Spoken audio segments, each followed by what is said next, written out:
এ বন্ধু, কেমন আছিস? আর বলিস না বন্ধু, এই আছি কোনো রকম। তা থাকিস কোথায়? আজকাল তো তোকে দেখাই যায় না। আরে তোকে আর কি বলবো, কপাল করে একটা গার্লফ্রেন্ড পেয়েছি। শুধু এখানে যেও না, ওখানে যেও না, এটা করো না, ওটা করো না, আমার আর ভালো লাগে না। এর জন্য বাড়ি থেকেই বেরোই না। বুঝলি তো, তোর আমার থেকে ট্রেনিং নেওয়া দরকার, ঠিক আছে? আমার জিএফ তো পুরো আমার পায়ের তলায় থাকে, ঠিক? আমি যাই বলি ও একদম তাই শোনে, ঠিক আছে? দাঁড়া, আমার জিএফ কল করছে, লাউড স্পিকারে দিচ্ছি, দেখ।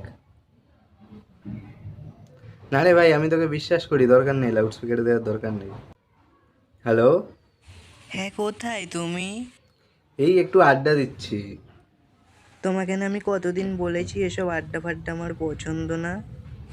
তাড়াতাড়ি বাড়ি যাও, নইলে কিন্তু খারাপ হয়ে যাবে বলে দিচ্ছি। আচ্ছা, যাচ্ছি, একটু পরে যাচ্ছি। আর হ্যাঁ, আজকে আমি আমার বেস্ট ফ্রেন্ডের সাথে মুভি দেখতে যাব, আগে থেকেই বলে দিচ্ছি।